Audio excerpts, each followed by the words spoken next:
I want to go back to something you said in February on Face the Nation. You were describing Rob Hur's special counsel report about President Biden's mishandling of classified information and potential charges on the willful retention of classified national security information. And you said it's a shabby piece of work. He made misstatements of facts and totally inappropriate and pejorative comments that are unfounded and not supported by the record. Anything you want to take back there? Not a thing. And I'll tell you why. Not because I'm digging my heels in, not at all, but because I think critiques have to be distinguished here. He was a special prosecutor. He saw and heard from Joe Biden for a total of 5 hours, and we released the transcript. And the transcript didn't support what he said. I was there. I went through numerous preps with the president. The president came, by the way, had the option of canceling the interview because of the Mideast war. He came off of a series of conference calls about the Mideast crisis on the date of the interview. And then he went in for 5 hours with, I think, 2 short breaks and answered their questions. And we put the transcript out there. The transcript is public. And so my view was that Mr. Hur exhibited very poor judgment in a couple of respects. First of all, in the substance of the report, which we don't have to get into, there are huge problems with the report itself.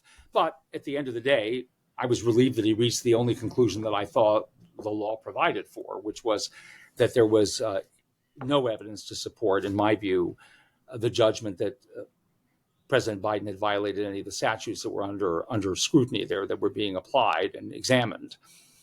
But secondly, the commentary in the report was just not consistent with DOJ policy, in my view.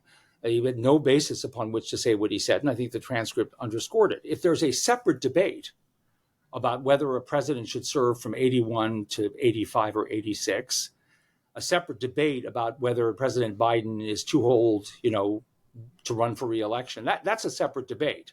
But that debate is not informed in any way by Rob Hur's experience, or I don't want to personalize it, the special counsel team's experience or work product here. It's just not supported by that. There's 2 separate issues in my judgment. A lot of reporters have, though, said that they feel gaslit by you and others who were increasingly narrowing the circle around President Biden at this time, went out and criticized the special counsel's report. We had stories that residential staff wasn't even allowed near the president, that people who worked in the West Wing on policy were no longer meeting with the president.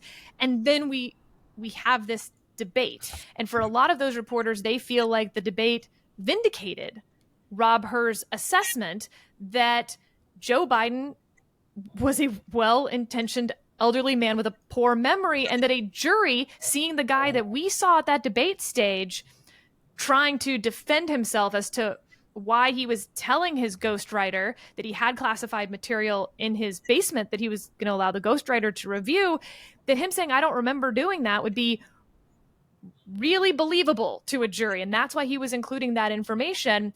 And you have a lot of reporters saying that they regret not taking the special counsel report seriously, and that if Democrats had taken the special counsel report more seriously at the time, they would have been able to have a more fulsome primary as well. But that, folks like you out there saying it's just false, Joe Biden's as sharp as he ever was, is part of why the Democrats have ended up, having to change nominees in July, 100 days before the election.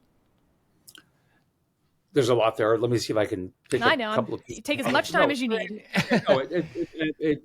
All perfectly fair questions. I just want to make sure I answer them in sort of, the discrete pieces here. First of all, let me start at the top by saying it is not the responsibility of a special prosecutor examining violations of the potential or alleged violations of the espionage statutes to make an assessment of whether a president is too old to hold office. That's just not their responsibility. To stand trial, to be convicted. Yeah. Pardon me? He wasn't making an assessment of whether he could be in office. He was making an assessment of what a jury would think about this defendant on the stand. But he does not have a basis, and I think that's why I would refer you to the transcript. He's done the basis on the basis of 5 hours of exposure to the president in an interview in which the president did quite well in my judgment, to offer up that sort of commentary. Adam Schiff at one point during the House hearing at which Hur testified, said, look, you haven't fallen off. I don't know if you used the phrase turnip truck or back of the truck or whatever. You knew perfectly well the political significance of making a comment like that.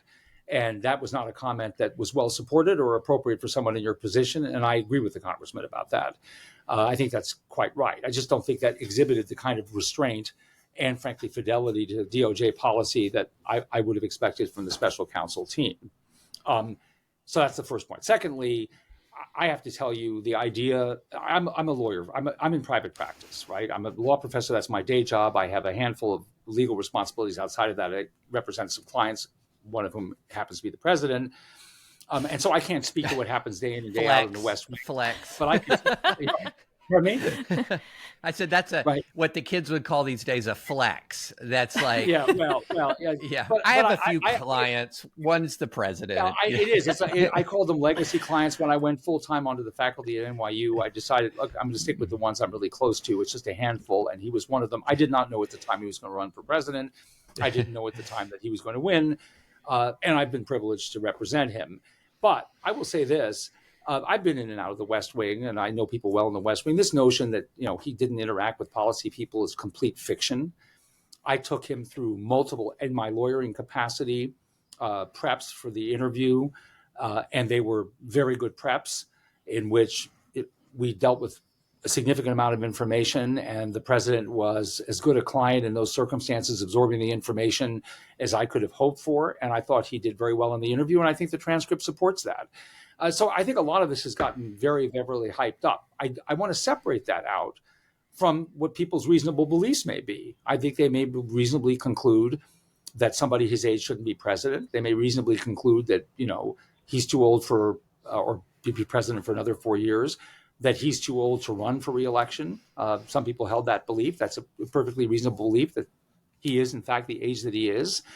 But I think this has gotten now dramatized to the point where some things are being stated about how he functions within the presidency that are just simply not true.